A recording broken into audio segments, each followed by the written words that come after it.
Okay, here we go with the first start with the changed valve. Oops. There we go, back into it.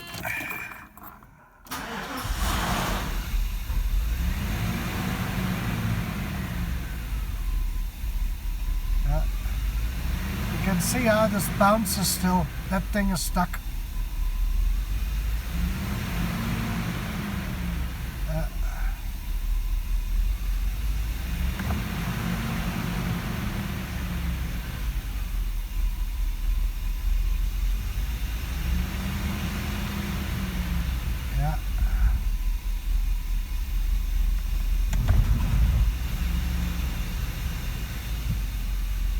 Now we're actually in gear.